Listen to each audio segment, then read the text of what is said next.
बाकायदा नस्लकुशी हो रही है, इसमें भी मोदी सरकार की इसराइल को मुकम्मल मदद कह लें, हिमायत हासिल। कि भारत की जो जुनूनी जंगी तैयारियां जारी, भारत का बजट टोटल कितना है? 72 बिलियन डॉलर। 72 बिलियन। हमारा कितना? 8.5 बिलियन। उनकी फौज की तादाद कितनी? 6 गुना हमसे ज्यादा है। उनके पास लेटेस्ट जदीद असला किसके पास है? भारत भी पृथ्वी एयर डिफेंस सिस्टम है उनका, उसको डेवलप कर रहा है। उससे पहले हम जानते हैं कि रशिया से इन्होंने S-400 दिफाई सिस्टम लिया हुआ है। 3 उनको मिल गए हैं बैटरीज, 2 और मिलनी है। तकरीबन $5.6 बिलियन का ये एग्रीमेंट था। पाकिस्तान के हारून साहब, जब इस किस्म की सूरत हाल होती है तो ये भी बात होती है कि पाकिस्तान दिफाई लिहाज से कितना मजबूत है। अगर इंडिया इस किस्म की कोई और टेंशन क्रिएट करता है, असलहे की सूरत हाल क्या पाकिस्तान में किस किस्म का असला इस्तेमाल हो? तो इंडियन आर्मी एक बहुत मॉडर्न अदारा है। आपकी इत्तला के लिए था कि बहुत अरसा पहले उसमें कागज का इस्तेमाल खत्म हो चुका था, बहुत अरसा पहले।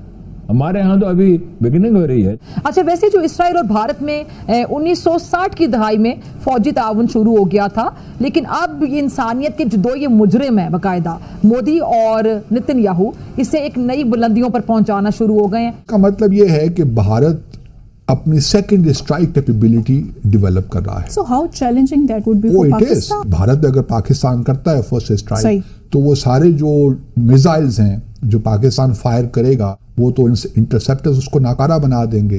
तो भारत के पास फिर एक मौका होगा कि वो सेकंड स्ट्राइक करे हम पाकिस्तान पे। तो ये उसको बचाने के लिए, क्योंकि उससे फिर आर्म्स रेस बढ़ जाती है, न्यूक्लियर सबमरीन्स होती हैं और जो साइलोस बने जाते हैं, अंडरग्राउंड मिसाइल्स को रखा जाता है, मिसाइल्स को मोबाइल रखा जाता है, तो ये सारी सेकंड स्ट्राइक कैपेबिलिटी के जुमरे में आती हैं। तो हमारा ख्याल ये था कि इस खित्ते को एक आर्म्स रेस से बचाने के लिए हम ये तजवीज़ पेश करें। लेकिन भारत का कहना था, या किसी हद तक ठीक भी था, कि उनका मामला सिर्फ भारत पाकिस्तान का नहीं है, बल्कि चाइना के साथ भी उन्होंने अपना डिटेरेंस रखा है। और हमारा मामला ये है कि हमें मालूम है कि जो S-400 भारत को मिला, वो उन्होंने पाकिस्तान के खिलाफ भी डिप्लॉय किया हुआ है। और ये जो पृथ्वी है या अश्विन, इनका air advanced air defence system होगा, ये पाकिस्तान के भी खिलाफ डिप्लॉय हो। ये आप क्या चाहते हो? फौज को कमजोर करके इंडिया हर तीसरे दिन नाउज़ बिल्लाह, मेरे मुंह में खाक, हर तीसरे दिन कार पकड़ाए आपके।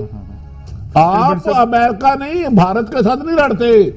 आपकी फौज, पाकिस्तान की फौज भारत, इसराइल, अमेरिका के साथ एट ए टाइम जंग करती है।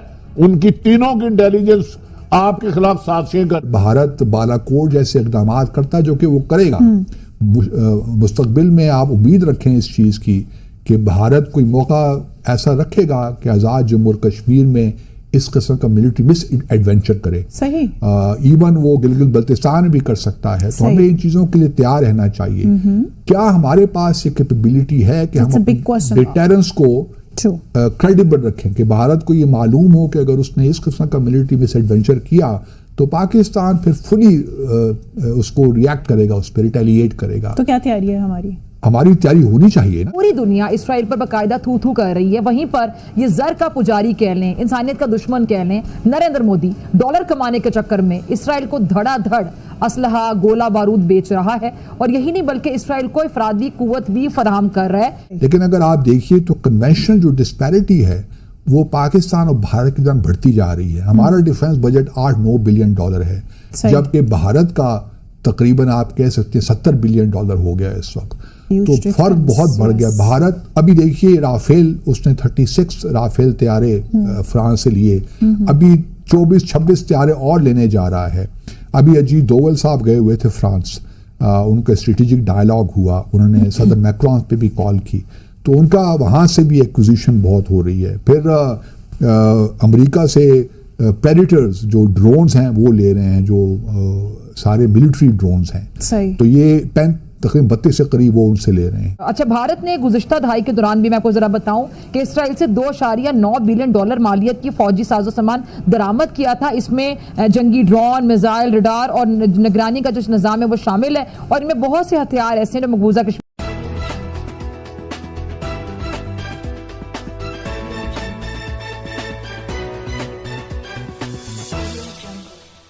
देखिए, पाकिस्तान ने 2007 में, नहीं 1998 में जब न्यूक्लियर टेस्ट हो गए थे, तो हमने 1998 एक स्ट्रेटेजिक रेस्ट्रेंट रिजीम का कॉन्सेप्ट पेश किया था भारत को। और उस कॉन्सेप्ट में एक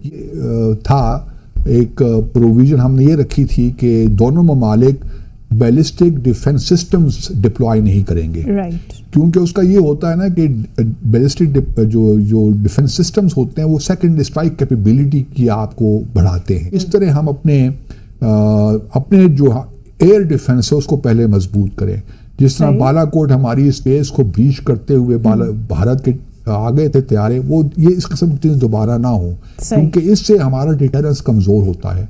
भारत को ये शय मिलती है, क्योंकि जो कोल्ड स्टार डॉक्ट्रिन है ना भारत का, उसका अक्सर क्रक्स ये है कि वो 48 और 72 घंटों में कोई ऐसा एक्शन ले लें कि पाकिस्तान को इतना डैमेज कर दें कि और फिर वो एक्शन ख़त्म हो जाए और पाकिस्तान एस्केलेट ना कर सके सिचुएशन को कि न्यूक्लियर, जहाँ पे न्यूक्लियर वेपन्स का इस्तेमाल हो। हम भी कोशिश कर रहे हैं कि अमेरिका से भी ले लें, लेकिन हमारे पास पैसा नहीं है ना मसला। नमस्कार दोस्तों, आज की एक और नई वीडियो में आपका स्वागत है। और इजराइल और इंडिया की जो फ्रेंडशिप है वो कहीं में किसी से ढकी छुपी नहीं है। इंडिया हर तरह से इजराइल की मदद करता है उसके ज़रूरत के हिसाब से, लेकिन फ़िलहाल ये जो पाकिस्तान का मीडिया न्यूज़ चला रहा है ये पूरी तरह से प्रोपेगेंडा है और इसमें कोई भी सच्चाई नहीं है कि भारत जो है वो पाकिस्तान को मिसाइल्स, ड्रोन और बाकी जो डिफेंस इक्विपमेंट हैं वो एक्सपोर्ट कर रहा है। ये पूरी तरह से प्रोपेगेंडा चला रहा है पाकिस्तान चाहता यही है कि जब हम इस तरह का प्रोपेगेंडा चलाएंगे तो बाकी जो मिडिल ईस्ट के देश हैं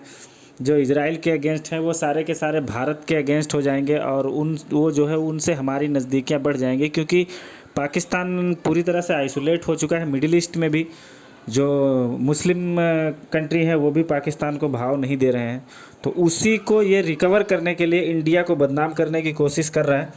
हालांकि इंडिया ऐसा कुछ कर नहीं रहा है, क्योंकि नेतन्याहू को ज़रूरत ही नहीं है इसकी। जो मोरल सपोर्ट चाहिए वही बहुत है नेतन्याहू के लिए। और नेतन्याहू को भारत अगर एक्सपोर्ट करे तो कोई बुराई नहीं है, क्योंकि उसने भारत की मुश्किल टाइम में मदद की है, लेकिन फिर भी भारत नहीं कर रहा है। लेकिन ये पाकिस्तान का जो मीडिया है ये प्रोपेगेंडा चला रहा है भारत के बारे में।